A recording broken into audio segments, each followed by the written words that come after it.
Thanks. All right. I'm Andy. I'm with Saturday Savants. I'm Vice President PR, and I believe we have probably 9 bona fide members as of today. Might have up to 12. I'm not sure. We have some folks who come regularly. I'm not sure if we'll be. Okay. Great. My name is Linda Parker, and I'm a member of 2 clubs, Beach and Business and Professional Women. We have 25 and 15 respectively, and book clubs are in common. Got it. I'm Karen Ald. I'm from Ash Toastmasters. It's a corporate club. We have 8 paid members. All right. And we're growing, and that's fine. Karen Kaufman, Liberty Toastmasters. We have 14 right now. I'm expecting 11 at the end of the month. 11 more? I mean, Yeah, sure. 11 left on October. Okay. All right. Good. Okay, Marcia. I'm from Alicia, and I'm the member for San Diego 7 and Liberty. And our work is not done. I'm the club chair, their club coach, and I thought that we were pretty even. And now she said we're going to lose about 3. And I'm also the helping Bob in District 5 with chairing the club. Thank you. I'm Katie Alsop. I'm with Improv Masters, the 5 Legacy Leaders. Saturday Savants and Kearney Mesa speakers, and I hope to help them all by listening to your words of advice today. Right. Hello, everybody. My name is Rebecca Lawrence. I am a member of SeaWorld Toastmasters. I don't know how many have paid. We have about 27 members, and I'm very first director. Caitlin Taylor, club number 701611, also known as Mission Valley Persuasive Speakers. We have 18 big members. 18. I was their director last year. That's why. All right. Yeah, that's kind of funny. My name is Eileen Hope, and I belong to the past district governors of Los Angeles, and I'm not worried about it. And I also belong to Excelsior, who probably could use some help. And the one I'm here about is Balboa Park Toastmasters. You've been presidents distinguished for 12 years in a row, but we are going to lose some members, and I'll let Karen finish. All right. I'm Karen Factor with Balboa Park Toastmasters, President, Club 7991. When I participated in contests when I first became a member, I always worried I'm going to forget that number. I'm going to forget that number because they always ask me which one. We have 22 members on our rolls right now. But we're losing some because they've got jobs and we're a middle of the day club. So we're here to get information about the subject. Got it. Okay. My name is Michelle Neisler. I am with Encinitas Toastmasters and D5 Legacy. I just joined them. I'm also the Area 17 Director and also the Opportunity Drawing Chair. A little plug here. So if you can convince your clubs to get in on the Good Basket Challenge, I'd really appreciate it. Carol Davis, Encinitas Toastmasters. We were about 37 members, also professional women's and D5 Legacy leaders, and I'm the area director for Area 24, and I want to see what I can do from this to help some of the clubs there. Okay. And last but not least, shown in the back. Hi, my name is Sanjeev, and I am the Limitless Toastmasters, club number 1527040. Show off. What was that number again? We're going to fact check. Who made that up? Okay, good. Smart man. And we only have 8 members. On a good day, we have 5 members. Okay, great. All right, excellent. Well, thank you. Give yourselves a round of applause.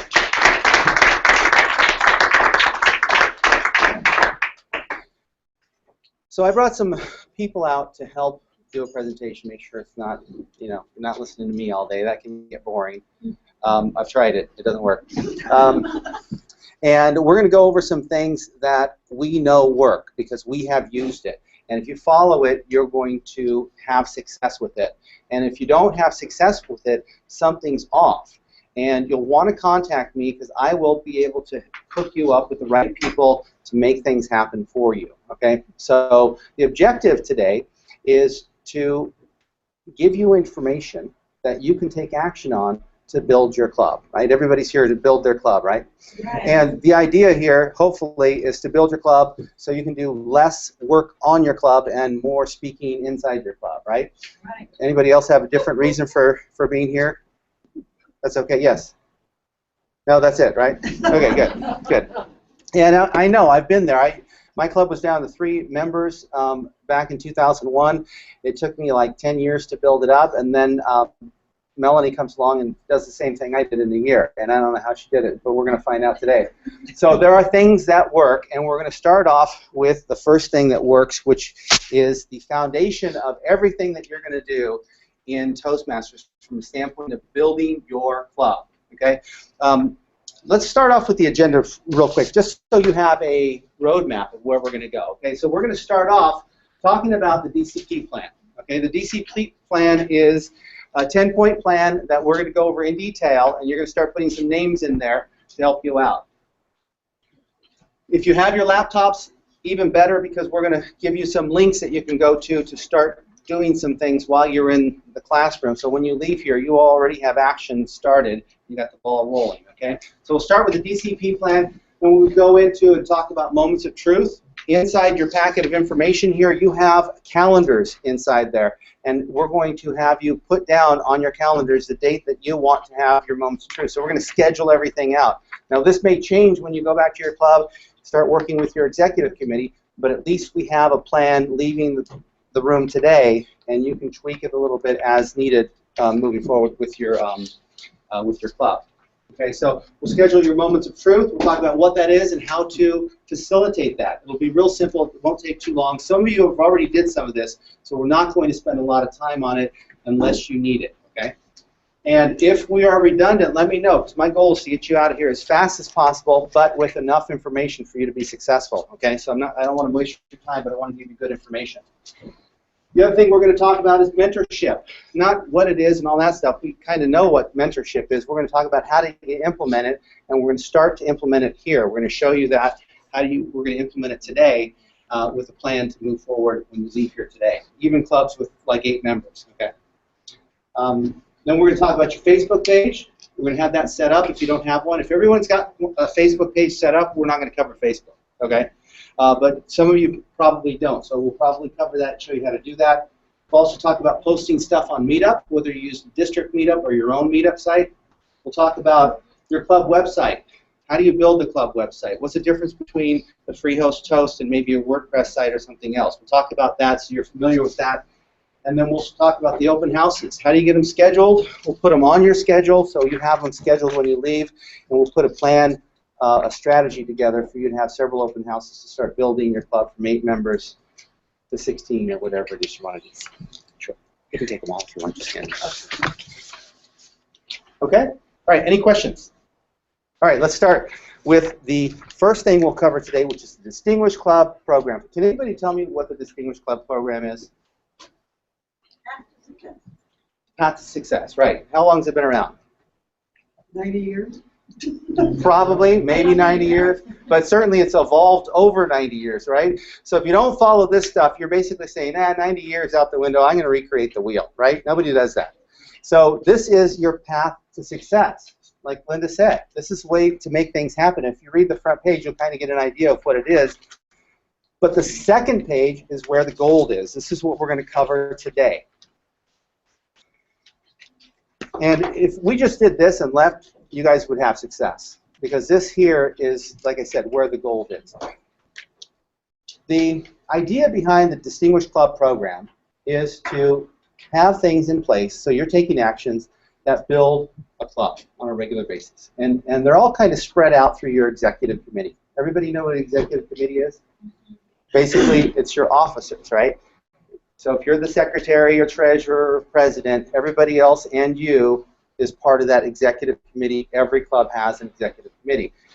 When you meet on your executive committee, you should be setting goals for your club as well as your club members. And one of the things that you'll set a goal on is the Distinguished Club Program. It's a 10-point program, and we'll go over it in detail here. So let me call that up so we can go over it together real quick. Now I'm kind of new to Mac, so I'm going to be a little slower than some of you out there that have done this before. I'm also getting older, so I'm blinder than some of you out there. So there it is. All right. Okay. So on the Distinguished Club Program, you have 10 points. The first 10 points, which are 10 goals, right? They're 10 goals. And if you set these goals and you follow these goals and you hit your goals and you get all 10 of them, you're going to be a successful club, and you'll see why. The reasons why is because your members will be engaging the educational process, right? The first thing they'll be doing, the first 6 goals are all educational. They'll be engaging the educational process. They'll be getting their goals. They'll be moving. They'll get motivation. They'll get momentum, and they'll be excited. The other thing you'll get is your membership goals. Bringing new members into the club is one of the things on the DCP that we cover. And if you're following the Distinguished Club Program, you're not only getting your educationals, but you're getting new members, so you're pulling them in as well. And you're going to officer training, so your officers know what their roles are. It makes it easier for everybody to accomplish their goals within the club. And then finally, number 10, you're turning in your reports on time, and you're also growing as a club. You either have 20 members or you have a net goal of 5 new members. We're going to go over that in a second. So the first thing I want to talk about is the educationals. Now everybody knows what a CC is, right? Competent Communicator Manual. The first goal that you'll get is a CC, 2 CCs. Why? Because you should have people always working on something like a CC. Anybody have somebody not working on CC, like your whole club is like advanced speakers, but they're not working on CCs? Nobody, right? So everybody's got somebody working on the CC. So what I'd like you to do at this point, did everybody bring their rosters, by the way? A few of you? All right. Anybody not know the names of the members in their clubs? Okay. So what I'd like you to do on the first line is put in the names of 2 of the people that you feel are closest to getting their CCs. Okay? And this is what we're doing, is we're walking you through the Distinguished Club Program, and you're assigning specific people to specific goals. Now, if you don't do this, then you're kind of like saying, I want to get something, but I don't have a specific plan or roadmap how to get there. In other words, I want to go to Las Vegas, and I know it's that way, but I don't know what streets to drive, so I'm just kind of going to drive in this direction and hope I get there. So what we're doing is we're giving straight names to that roadmap by putting the names of the people in there. So, yes? Does that mean 2 new CCs, or can this be an existing member that is doing a CC for a second or third time? Either one. Okay? So everybody got that? Now, for some of you with clubs that have only 8 members, you may not be able to do this, but you probably will if you have 8 members. You know, probably at least 4 of them are CCs. So write in 2 more names of 2 more people that you feel can accomplish your CCs this year. This is by June 30th.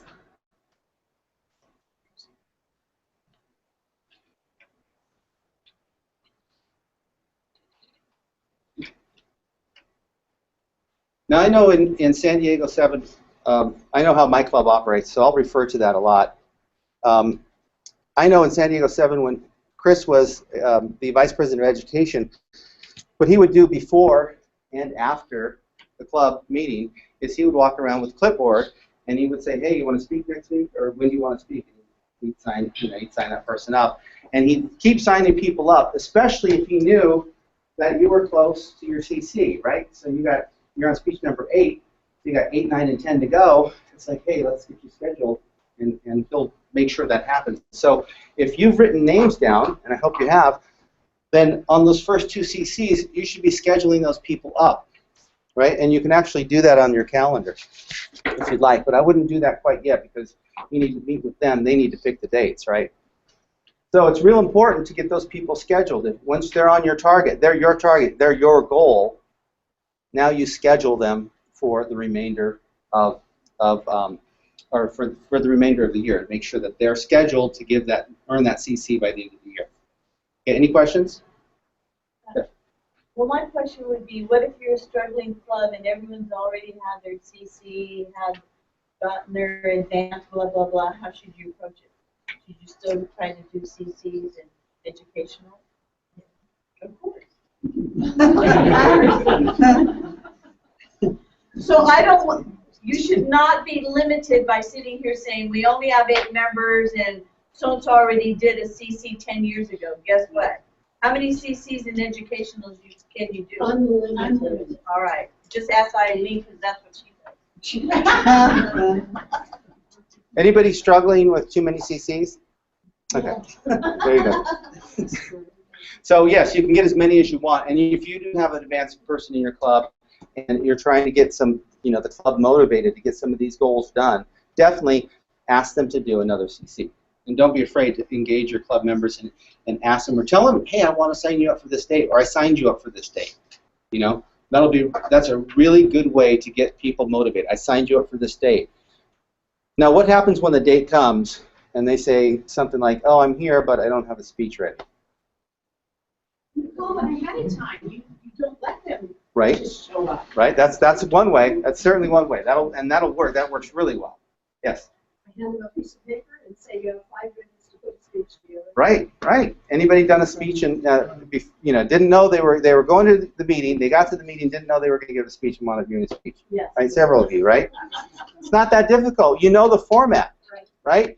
Point 1, point 2, point 3, intro, closing, call to action, and just write it about something you know, and you can do a speech in 5 minutes. In fact, let's do an example of that. Who wants to volunteer? Nobody. Okay. So it's easy to do. Don't let them get away with, I'm not prepared, I'm not ready. Okay? Don't let them do that. You can walk them through it in 5 minutes and have them write it in 15. So that can happen. Okay? Do you have your hand out? All right, so you got your 2 CCs and you got 2 more CCs. You can make this happen, but you're going to have to stay on the people to make it happen. You're going to have to schedule them. Scheduling them is the key. Setting the goal is step 1. Scheduling them step 2. Following through and making sure they do it is step 3. And then step 4 would be not taking their excuse of I'm not ready yet. That's step 4. Okay. The mentorship program will reinforce this. And we'll go into that in a second.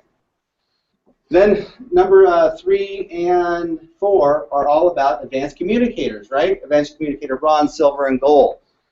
So if you have people that are working toward that, then you should know who they are and put their names in. Okay? So some of you know who these people are, and I want you to write their names in now. Anyone that you know that is on track from your club for advanced bronze, silver, or gold. And if you know 2 people, then go ahead and put the second person in number 4. Now keep in mind, you're gonna be able to move these around, so it's okay to guess here, right? We're laying down the foundation of a plan.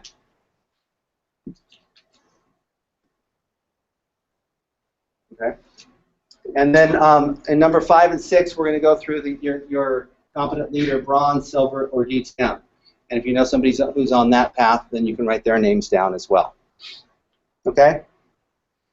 And it all works the same way.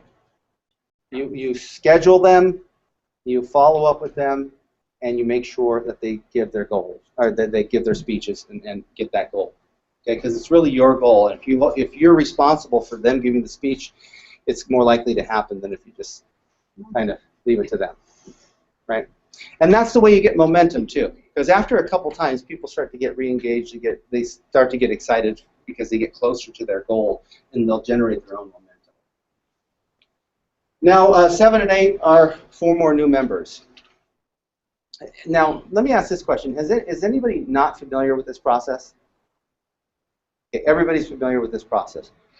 Okay, so where do you feel the breakdowns have been in the process of following the Distinguished Club program? Yes? I think it's because people don't plan to get new members. They're just hoping they show up. Okay. And they don't know how to keep them because they're not running their meetings in an excited manner and showing them they have enough people to do it. It's like somebody may come to a meeting with 4 people and they think there's 7 visitors ought to just sign right up, but they're not doing it because they don't know how to run their meeting and make it look real professional with just Excellent. Okay. Anybody else have an opinion about that? Yes. I think in the past, for our club, we just didn't review it enough, the ECP and our plan for our club. I think in our monthly officers meetings, to review it again and say, here it is again, this is where we are, and reiterate and remind people where the goal is. If you set your sights on it, you're probably going to get there, right? But if you forget about it and never look at it again for months, you're not going to be where you need to be. So I think to be reminded of it in your officers meetings at least is, at least it worked well. Good. Yes. Also, if clubs would try to do it earlier, not wait till April, May, or June, and use some of those challenges that the district offers, then you could achieve a lot of those goals early. And also, as area governor last year, I found some of the clubs failing on the easiest ones, which were getting their club officer list on time or getting the members paid, and they would miss out because they go beyond the deadline. And there was some confusion, and maybe you guys can help me, on clubs that have annual officers. They didn't think they had to be retrained, or that the officer list had to be resubmitted every 6 months. And it is. They have to, right? So even if they're annually elected and they got trained the first time, they still need to do it again. Right. Yeah, I had clubs that failed that because they didn't think they had to. Okay. All right. Excellent. Yes. I've been in the club just for 4 years, and sometimes as an officer, but I don't know what a semi-annual membership report or a club officer list submission, I don't know what that looks like. Who we submit it to? Is it an email that comes we're supposed to respond to? Or? Okay, so I'm going to take you through that in a few minutes. That's part of what we're going to cover today is where do you go online to start submitting these things, okay? And then what we'll do also is, because I have everybody's email, anybody not register aside from you? Okay, all right, so give me your emails before you leave, and I'll make sure you're on the list, and I'll send you an email with follow-ups and links to those pages, okay?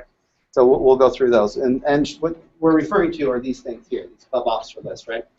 Okay, all right, and then so make sure your people are trained and make sure you get the 4 new members. So this is where a lot of the marketing comes in that we're going to cover in a few moments.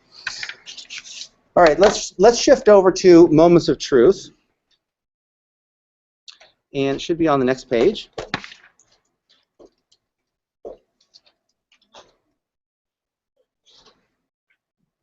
Okay. All right. So how many of you have facilitated a Moments of Truth, like run the Moments of Truth in your club? Okay, a couple of you. Can I hear from you how that worked? Like what functionally, what did you do? Let's start with Rebecca. Yes. I copied Rose, Mary? Yeah. Watering. I copied her format, and rather than take the whole extended time, which was did it in less than half an hour by printing the whole thing on a big sheet of paper and standing up there and talking about each item and somebody taking notes and then composing those notes and reviewing those notes. Okay. And it took 25 minutes. Now, did you have people assigned specifically to handle the points that needed correction? We addressed them. I don't know how much we implemented all of the items. Okay. I think we did really pretty well. Okay. A couple of things that were lacking, but it was really, it was fine. Yeah. We didn't cover every tiny thing. Yeah. Okay. Thanks. Richard, did you have your hand up, or was it? Yes. Cindy. Moments of Truth. We actually went through the manual itself, word by word, page by page, So we did it in 2 sessions. We had like a small Toastmaster meeting, so we had 2 topics, 1 speaker, evaluation. The other part was finding the report part, how we were doing, how we were doing, what we work on. So we did that in the first section, and the following week, we looked, we went home, thought about it, made some notes, gave you the time to think, then we went back and find out how we can correct it. Yes. Okay. Anybody else? Anya? We broke into 6 groups, and each group had 15 minutes to discuss each one of the sections. And what was amazing, it generated a lot of excitement because people were exchanging ideas. Most of the people don't even know how the ability is taught. So they didn't even know that, oh, people could be recognized if they achieve CC or something. So that generated a lot of excitement and a lot of ideas. And it was so exciting that we actually went out of time. But I think like the following meetings were much better quality, and club overall had a lot of excitement. So I would highly recommend it. And I would recommend it in an interactive way, so everybody. Excellent. Thank you. Jane, did you have something? I did. Our Vice President of Education just did it about a month or so ago. He broke it up into 2 meetings. He was our 3rd speaker of the evening. I believe he took about 20 minutes. He broke us into 3 groups each night. I don't know, 6 or 7 in each group. And we discussed a little bit of the feedback with each other, but I know he's going to compile all the information and then give another presentation on it of what we did well, what we did. Excellent. Thanks. Yes. I would encourage everyone to start doing this in their club because it's only a matter of time that Toastmasters International, when they're talking about the Distinguished Club Program, this is also going to end up probably being one of the requirements, is that your club conducts a moment. So just get in the habit of doing it now. It's just going to help your club. Okay, good. Thank you. So what I've seen done and worked really, really well is kind of a combination of what everybody has said. Because we have 6 sections here, we have an opportunity for 6 groups or maybe groups of 3 doing it twice. And what we did was we had the groups set up. We had like group 1, group 2, group 3. And group 1 went over first impressions, group 2 went over membership orientation, and group 3 went over fellowship variety, and then the other ones were spread out as well. And what they would do is they would rate each one 1 through 5, 5 being awesome, 1 being not so good. And if they came across a 1 or a 2, we knew that we needed to make a change. And if there was a 4 or 5, it was like, we're doing it pretty good, let's leave it alone. And if it was a 3, it was like it could go either way. And as a result, we kind of used that numbering system to flush out where the problems were, and then each group would share. So it was all interactive. People were doing their own, and really the front of the room person was just the facilitator, making sure everything went in order, kind of like a Toastmaster. And it went fast, and it was accurate. Everybody got a chance to say, oh, I don't think it's 2, I think we're a 4 there, and we could adjust. And then finally, and I think this was one of the most important pieces, is we made sure that somebody in the room was going to be held, was going to be accountable for making the change that needed to happen. For example, you didn't have name tags or a logbook, that somebody volunteered to make sure that we had one at the next meeting. Okay, so every person in the room eventually had some kind of action item that they were going to take for the moments of truth, which made everybody kind of accountable for it. So I would highly recommend that you add that component to however you run your meeting. Make sure people are accountable for the change, or the change isn't going to happen. Okay? You may be aware of it, but awareness isn't enough to make change happen. Okay? You have to have action, and the way to have action is to have people accountable and then follow up with those. So your secretary may want to write them down and then give them to your president or VP to make sure that they're enforced or followed up on. You know, if somebody doesn't do it, then it doesn't fall off the table. It actually gets done. Because these are the standards for a Toastmaster club, and if you follow these standards in addition to your DCP and your mentorship program, you will have a solid foundation that you will grow from. Okay, all right. And we're talking about club marketing, right?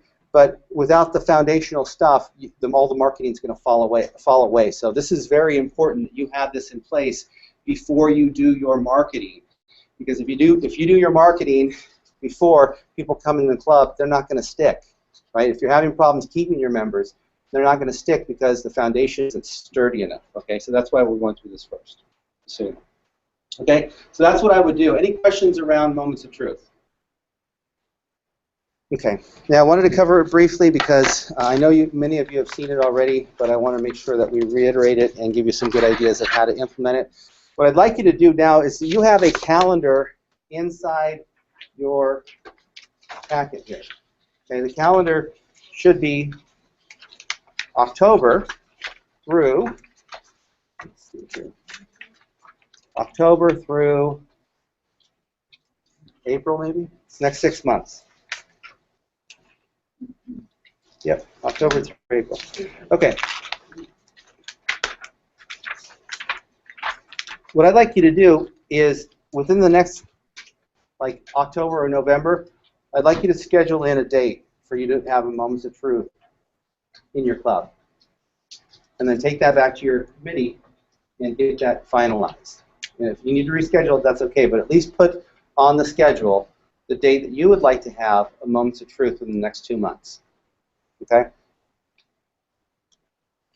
Also, if you need assistance in conducting a Moments of Truth, I can come out, or I can have somebody else from maybe the Speakers Bureau come out and facilitate that for you, so that way you have that assistance as well. So go ahead and put that on your that date on your calendar. And let's move on to the next item, which is the mentorship program. Right.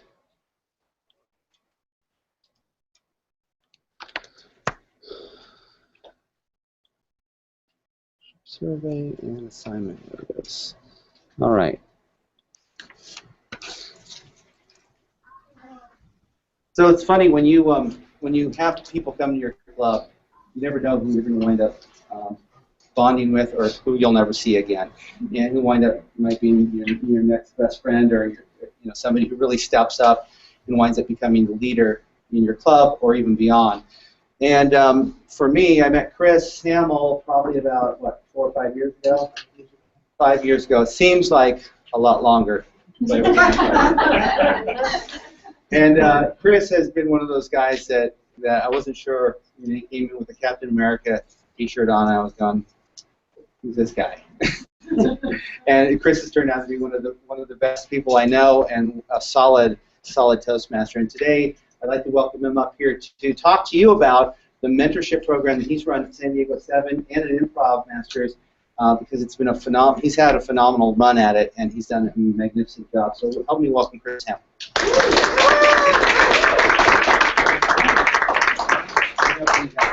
I've got the survey, the 2 surveys up on. I can switch them over. I know you're not a Mac. Do you want to hang out? Y'all hang out? Hang out? Let me do a chair. All right. Grab a chair. I'll let him grab a chair. All right. The mentorship stuff that he has in this guide is very simple, very easy to understand.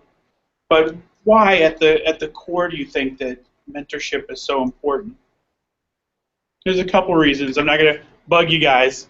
Who has mentoring program in their club? It's fantastic. Okay, so at one level, you have to, right? Because to do your competent leader manual, that's Project 9. I mean, you could sit on a HPL committee and satisfy that, but how many new Toastmasters know they can do that, or that's an option, or where to find somebody who is doing an HPL so they can sit on their committee?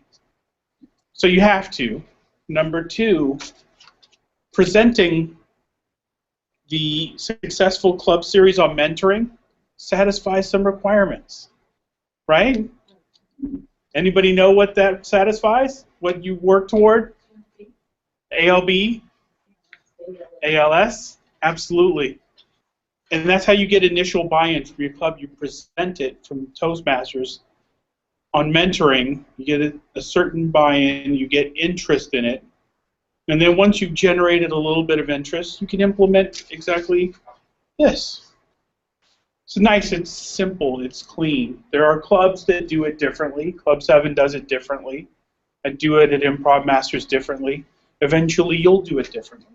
But if you don't have a mentorship program, this is a great way to get started, and it's a great way to get credit, and it's a great way to have your club hoist you up on their shoulders and say what a hero you are. like we do with Hetty. She's very light. Also, for the mentee, of course, the benefits are super obvious. You know, they get through their track a little bit quicker. They are able to rely on somebody else's experience a little bit. They're able to get a little bit of encouragement. I already went over some of the stuff you get as a mentor, but that's not all you get as a mentor is club credit. It also, when somebody is new to the club and you're mentoring them, and they're going, oh, I got through Project 2 and I didn't think I could. It was awesome. You're like, yeah, it's cool. It sort of re-energizes that existing member. Now that existing member is re-energized, aren't they? Plus, that new person is going, oh, I'm getting the support and I'm getting things done, and this guy's excited, I'm excited. I'm going to re-sign for another 6 months. And that person who may have been maybe just coasting or something else is sort of re-energizing, going, I'm interested in this guy's success. I'm going to stick around. I'm going to hang out. And that's how you create bonds. That's how you create lasting bonds. That's how we did it. Kind of. Kind of. That's Kind of. exactly how we did it. You know, can I add something to that? Sure. How many of you are like really wanting to build a skill of delegation? Anybody here? Like being able to learning how to delegate, maybe build teams. Maybe even build your business outside of here where you have a team of people that are working for you so you can focus on the stuff you really enjoy or are good at. I know that's part of what I'm doing too. And one of the benefits, in fact, I think the mentor has most of the advantage in the mentor-mentee relationship. I think they get more out of the relationship than the mentee. Right? You think of the mentee as the person that gets all the stuff because they're getting all the information from the mentor and the mentor is spending his time. But the mentor is learning how to work with people and how to move people through a process. And it's extremely valuable for you and for your club to learn this skill. And I know when I took it on from that space, it became so much more enjoyable for me to be a mentor and to help with mentorship. This is a huge opportunity for you to build your business skills and your other networking skills along with helping your club out. So I wanted to add that in there just because it was so valuable for me. Mentoring is also a good conflict mediation tool. Now, what do I mean by that? Is that your club has a lot of different people in it, and the new person doesn't know everybody. So sometimes you have a person with a dry sense of humor or something, and it rubs them the wrong way, and it helps to see this. That's a shot of Bob. It's okay, we can take shots of Bob. But it helps to see, well, let's say that Bob says something off color at a meeting, which never happens. And Damaris goes, Chris, that upset me. And I said, no, Chris, or Bob is a really good guy. And maybe she could see it through my eyes, and she goes, oh, okay, well, my mentor says he's a good guy, so maybe I'll give him a second chance. It sort of helps to just even that stuff out. Plus, it gives that new person an outlet.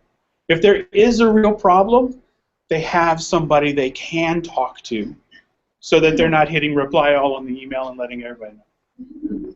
That's happened. So it's not cool. Am I leaving anything out? It feels like I'm leaving lots of stuff out. I'm just trying to do stuff. I would go through the process of how it happens, how you do the matching, how you find one or the other, and how the whole process. Sure. On this, it says you assign somebody. It looks like from the person's very first meeting, and we don't typically do that at either of my clubs. What we do is we schedule the VPE is sort of your default mentor. They schedule you for the first 5 or 6 things. They schedule you to do the CL1, the icebreaker, maybe the CL4, because that's timer and speaker role. It's very easy to get those out.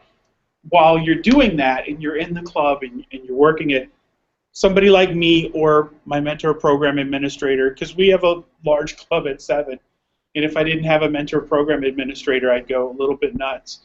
But either he or I will go and say, hey, new person, you've been here for a couple weeks. Anybody look good? Anybody look good to you?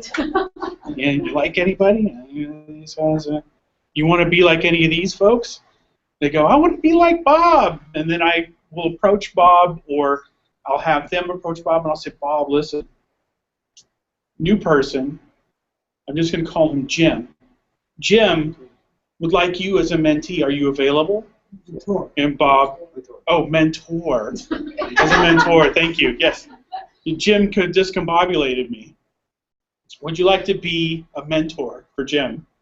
And he'll say yes or no, and I'll make the match, or I won't make the match, or that. So we let them choose their own, and that works out real well.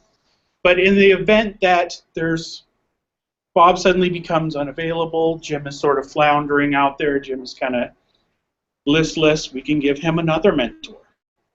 It's no problem. People trade mentors all the time. I think Maria Charles had 3 mentors at one time, learning different skills. So just having one mentor isn't, all you can do. You can have other mentors. Also, if you're in a club that's just chartered, and all of you guys are at CC, all of you guys are on the same level, you can reach out to other clubs. You can come places like here, and Floyd can go over there to Hetty and say, Hetty, I see you at a lot of these functions. Could you mentor me? And Hetty will say, no, I'm in 3 clubs, and I don't mentor. I love doing the Texan accent. It's fun. But that's how it happens. There was somebody who came, and he was a past district director or something who is mentoring people in other states.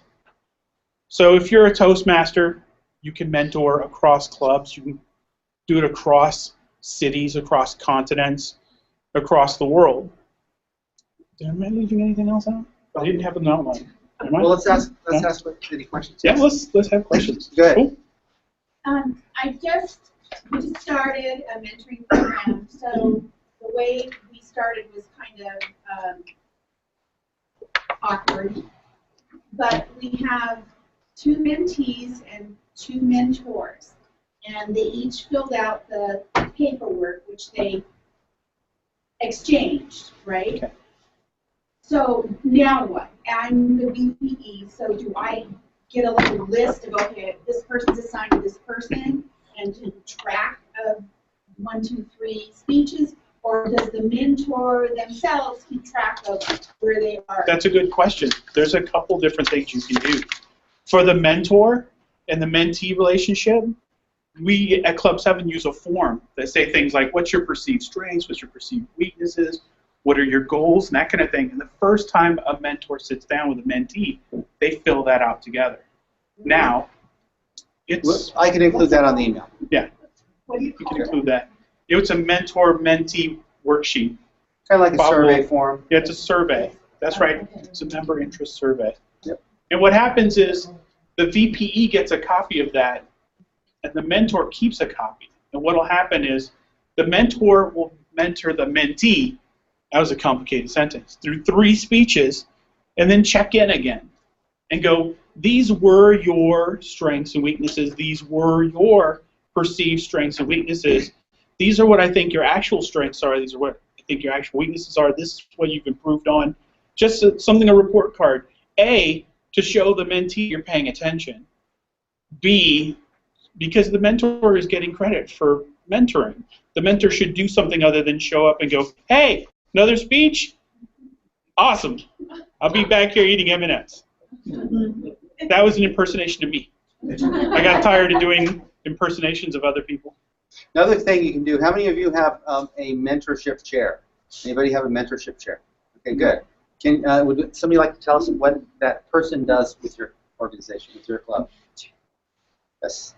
I'm not an officer at Zero Toastmasters at this point, but I am administering the and what I am in the process of doing is sending a list like this out to each of my mentors to touch base on all these items. But every month at our officers meeting, who's in line, and also people writing a list of which members are eligible to be mentors. We don't want anybody. Bob, I can't see the forward thing. That's a great point. So that's kind of what I'm doing. Bob, can you hear me? Right. And if you're a club big enough that has enough members that know all the roles, that's awesome. I would definitely do that. That's a great idea. And if you are a small club, don't let that stop you, right? Don't let that stop you from having the mentorship program, because the mentorship program isn't about knowing everything. It's about helping those people who first come in make it through and gain momentum, right? That's the whole point of the mentorship program, because that's when Toastmasters statistically shows that we lose members within the first 3 speeches. So if we can get them through those first 3 speeches, they'll have enough dopamine built up in their system where they'll do it themselves. I have a presentation on that later. So, anything else? Any questions? Yes. One thing we found in our club, we do have a chair, we call him VP of mentorship. Right. And part of our executive committee. But what we found early on is that mentors, when mentoring the mentees about their speeches and being very diligent, but they don't really pay attention to the leadership of it. So we make sure we remind the mentors that it's really a full mentoring package of making sure that your mentee is a Toastmaster and they've never been it before. Make sure you know what questions they would have. So making sure the mentor covers the leadership part of it. Right, that's a great point, because one of your goals is to get, you know, the advanced leader or CL, right? So you want to make sure those CL are being worked every meeting, and that means everybody's bringing their manuals to the meeting. So Joyce has had her hand up for a while. Yeah, you've been ignoring me. I don't know if you covered this, but if you're trying to get people to be mentors, the CL, the Competent Leadership, one of the projects, mentor a member. So I would use that as a motivation. Right, right. And also, when you're recruiting a mentor, if he or she doesn't have a CL, you want to make sure that they're working on that, or that they've done some stuff in it, because you can't teach something you're not doing. You kind of lead by example. I feel like you're missing something. Right? Do you have a question? No, I was just going to add, I'm the mentor chair in my club, and what I do is I keep a progress chart each week of where they are 1 through 10 on the CC. And, well, actually, for the advanced manuals too. I haven't figured out how to do it yet for the CL manuals. But then when we made it a more formalized mentorship program in the club, we decided that 3 manual speeches wasn't enough, because, like you said, a lot of people will drop out after 2 or 3 speeches. So we asked the mentors to do it for a minimum of 5, and ideally, and hold their hand until they've gotten their CC. And that's helped us. Right. And there's all sorts of different variations. We've had them drop off at 3 or go to 5, and then re-engage after the CC, because we found that people, when they hit their CC, that was their goal, then leave, as opposed to going on to the advanced manuals. So CC, after the CC is a good time to re-engage them for a mentorship program, and you don't have to be a new mentor or a new member to be mentored through Toastmasters. So anybody can do it. Yes? Quick question. Do you find that your people who are your mentors are pretty agreeable to the steps you have in place? I have a couple senior members that just want to do it. Just say, no, if my mentee wants me to reach out to me, but you have to know what's required. You know what you have to create an agenda. Right. Your mentee doesn't know enough to ask the questions that would get them. They don't know what exists to ask the questions. So it's like your first day on the job, and they're like, "You got any questions?" You're like, "I don't know anything yet." When you say senior member, what do you mean? He knows exactly what you're saying. He knows exactly what you're saying. Yeah, like Richard, or somebody who's been around a while. So he said like, yeah. So I would definitely either trade them to legacy leaders, or let them go for it. I mean, they know what they want. They won't know what they want to get out of it. Like, for example, if I were going into the mentorship program and I want to be mentored through it, I may not want to be mentored the same way a brand new member would want. I know how I want to be mentored, where my weak spots are, what I need help with, and so they may need that hand-holding. And if you're not the person that you know has the patience for that, then give it to somebody else and let them do it. But I personally think that when you have seasoned members come in and they want to mentor and they have a specific thing that they want mentored, then let them. Who would you like to be mentored by? And let them customize their own thing, because they kind of know at that point. Well, you can't make them do anything, but eventually what happens is they're outnumbered, and what happens is the people who are mentoring are doing it the same way and propagating the same message, and you're propagating that culture and the way things are done, and eventually you have enough people that they go, well, you need to do this, and they go, fine. Yeah, we outnumber them after a while. Yes. We have a our mentoring program in Azteca is that we have seasonal members that are mentoring at least 1 to 3 people. Yeah. Depending upon how many we have, how many new members we come in. So, and then we found out after a while, we find a new member who comes in and has a certain talent, skill, presentation. And we've had someone who's going to be Toastmaster for a year mentor a seasonal person in understanding how to use your thoughts and stuff like that. So it could be either way. Did you cover the mentorship presentation from the Successful Club Series? Yeah. I So- mentioned it. I don't know. Okay, so you can get credit for the Successful Club Series presentation by doing a mentorship speech. So How if many you, people know that's a free download? You can download all the Successful Club Series. we'll get you in a second. Yeah, so make sure that you, if you haven't started your mentorship program, I would suggest that you find somebody that would step into that role, or maybe get your VP, or maybe you do it since you're here, and give that presentation of mentorship so people are aware of what it is and the value of it, both on the mentor and mentee side. And use that as credit toward your Successful Club Series goal, and then your club is aware of it.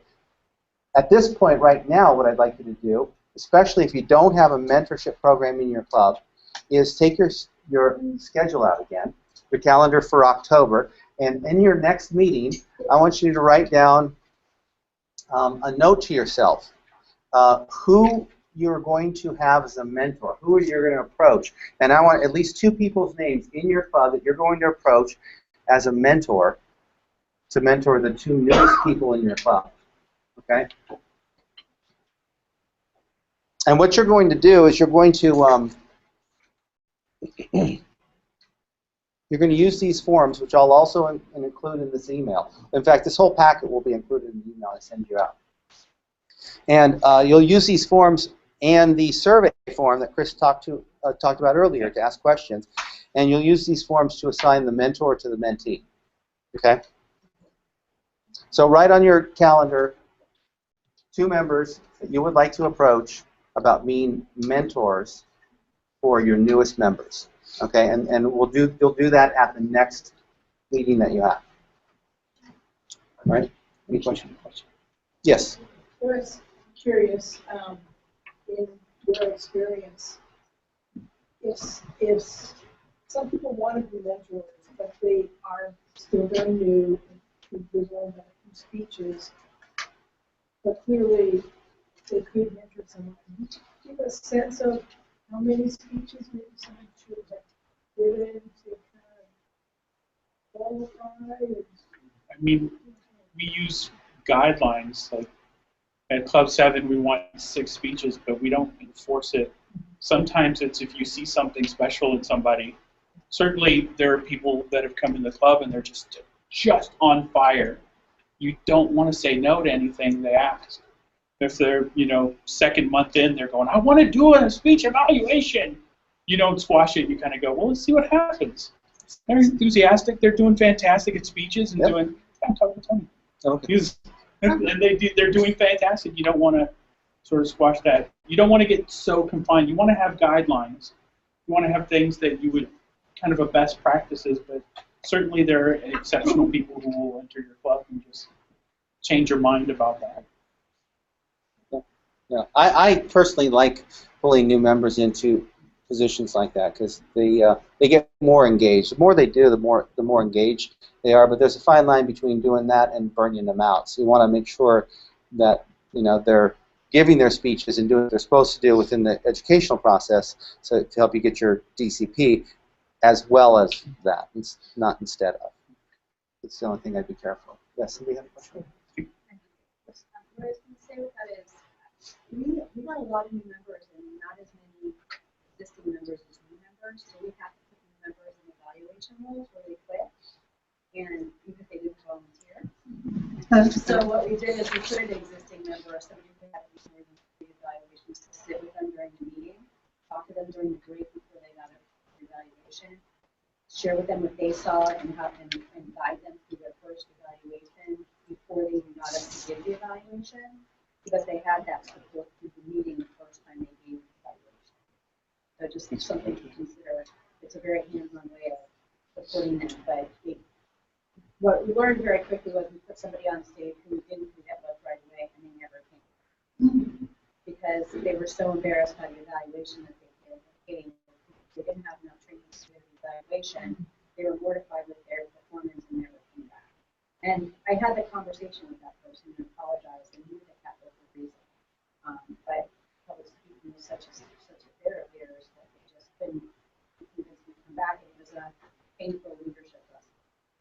But we learned it quick after that. And then we stopped putting people up there without the I had 2 mentees that I didn't know Club 7 had guidelines at all, and I scheduled them for everything. But I always would ask, I said, I scheduled you for speech evaluation. How do you feel about that? Well, I'm a little bit nervous. Let's talk about it. And we would talk about it and this and that. So I didn't know that I was violating a number of the unwritten rules when I did it. And then I would get uncomfortable late night phone calls because, what are you doing? This guy's been there for 2 months. You're gonna? No, he's good. He's good. I promise. So sometimes them not knowing they're not supposed to be doing something is better for both of us. Right. So how do you know that you're violating something in the mentorship program? You'll get a midnight phone call from Christoph screaming in French. So don't violate. Yes, I wouldn't worry about violating anything with the mentorship program. It doesn't happen that often. You're better going too far than not enough, because too far is just. I mean, if you're a mentor, just let your mentee know that you're doing this stuff, that you're scheduling them for things.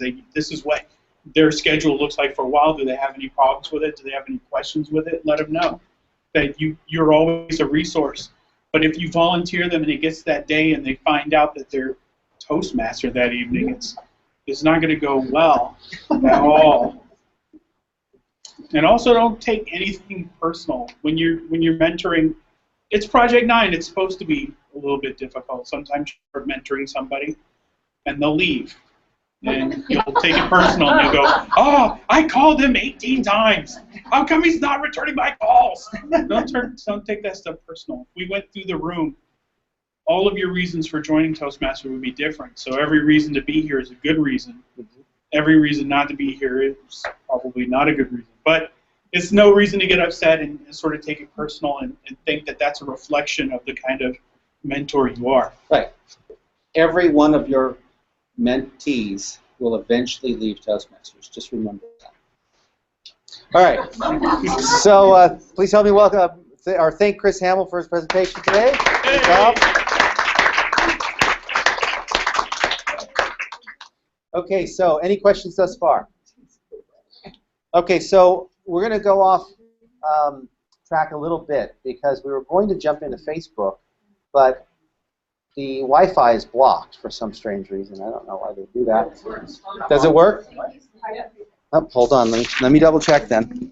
It's not blocked for regular internet right now, but they blocked Facebook, which is one of the things we were going to teach you live. So we're going to work on a roundabout solution through technology. Bob, I've been here the whole time. Yep. Can you hear me at all? Yeah. Okay. So we're okay. I can make this happen, but so we're going to talk about open houses first instead. But before we get into open houses, what I want to talk about real quick is your club's mission. Anybody have a club mission? Okay. Do you have a specific club mission, or is it the one from the book? No, we have a specific one. Okay. All right. Because if you read the one from the book, I'm not talking about that. No. All right, good. So do you know it by heart? Yeah. Okay, what is it? Our club mission is to create a safe, supportive, fun environment for our members to learn and grow. Excellent, excellent. Which is exactly the same as ours, so I think she stole that. which explains My San Diego 7 liter. which explains why she's doing so well. So Toastmasters has a district mission, and they have a club mission, and they have a Toastmaster mission as well. But the club mission is kind of the mission for the club, and you can read it if you'd like. It's in the club handbook. But I highly suggest that you take some time with your executive committee and create your own custom mission. We read ours at every club meeting, and basically what it does is it reinforces who we are and our culture and what we want to create at every meeting. It kind of reminds people that, listen, we're here about fun. If it's not fun, let's close up shop and go home. Second, we're going to have a safe environment where you can say what you want to say and people aren't going to ridicule you for it. In fact, they're going to support you because we have a supportive environment as well, and we're all committed to that kind of environment at every meeting. And so we read it at every meeting, and people understand that this is what we are. So I highly suggest that you do that because it will create and reinforce at every meeting who you are and what you're about, and your guests too. When your guests hear that, your guests will go, "Oh, okay, it's safe, it's fun, it's supportive," and they'll get that. And just saying it's fun sometimes creates that that atmosphere is fun and kind of lowers the guard 1 inch at a time. So yes, Rebecca. Well, it is a great thing to recalibrate yourself. We do that at the start of every meeting. But I'm curious, does that mean that every incoming president is going to say, I don't like that, I'm going to change it again this year? Will it come to that? I sort of wonder if, by the new president coming in and saying, well, actually, I have to change it again. Not a big deal? Yeah, I haven't seen it, and we've had ours in since before Chris, and he's been around forever. So. I think every new president should be standing up there and giving their vision for their term. But you can still have, for example, I belong to Club 407 up in Founders District, and we have a mission, but we have every time we have a new club president, they tell us what the vision is for their term. Yeah. And you don't just make it up and say, this is our vision, live with it. It's kind of your executive committee agrees on it, and then they present it to everybody else, and everybody buys into it. So it's definitely a group event. If you're going to do this, make it a buy-in from everybody, and it should feel good, and it should be really speak of who you are. Yes. We kind of like waxed it a little bit at Second Toastmasters, but we modified the club mission for Azteca, and we haven't been doing it lately, but we read it off each meeting, but we assign it to someone. Like, it's not the same, it's not the president who does it. We get one of the members going, please read the mission. The following week, someone else will read, so everyone gets a chance to read. Got it. Good. Excellent addition. All right. So at this point, what we'll do is let's talk about open houses. Anybody held an open house in your club? A couple of people have, right? There's all sorts of different open houses. So what we're going to talk about is why do an open house, the types of open houses that you can do, and what you can expect of them, and how kind of they run as well. Do you have food? Do you not have food? Do you have speakers? Do you use speakers inside your club, outside your club? So we have somebody who's been doing presenting open houses since, 1983, I think. But please help me welcome Anya Singleton.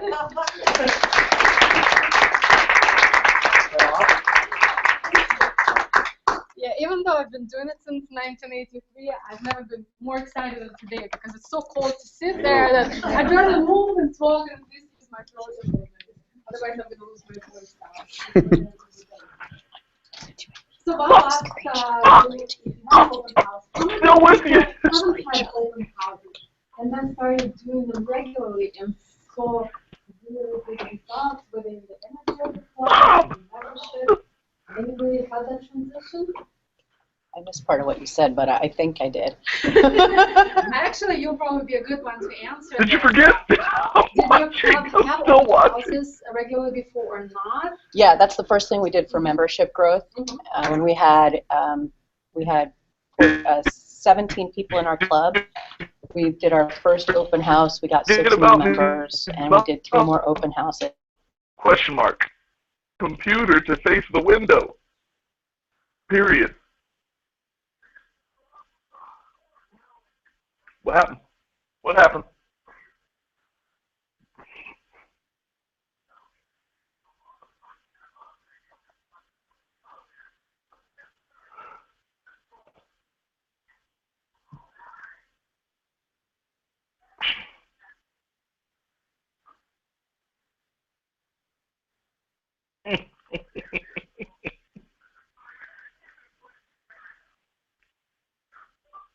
Standing by. Period. Flyer, you send an email, you invite a person. It's kind of a hook to get new people. What's the second reason? Actually, that's my favorite. Yeah, fun, exactly. And fun makes the existing members not leave, and it makes you yourself happy. I need routine. If I go into something like a routine every day after day, it's the same thing, the same evaluation, the same people. I can hear everything now. So it's good for you to have fun yourself and create fun for your existing members. And actually, it's a good hook to all the people who haven't been back.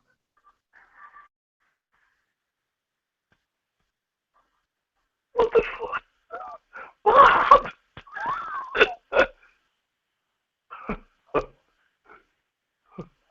Oh, man. Wow. We just, like,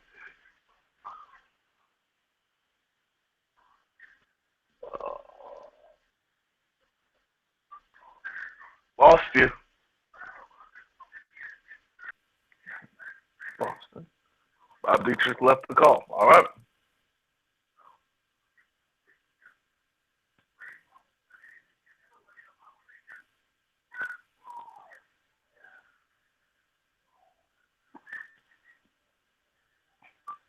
Did you mean to leave the hangout? Question mark.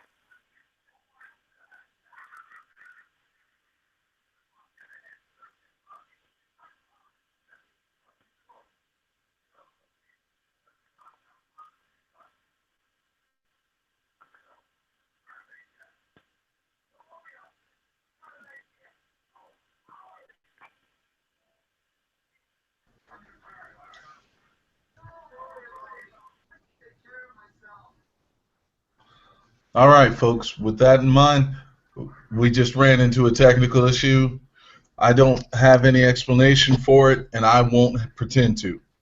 I want to go on ahead and thank everybody who participated up to this point, and I wish you guys a happy weekend and a relaxing weekend, and I hope that you learned a little bit of skills or information that's going to help you in your club growth. That being said, I think this broadcast has come to its conclusion. Look forward to seeing you guys on the next opportunity. Take care.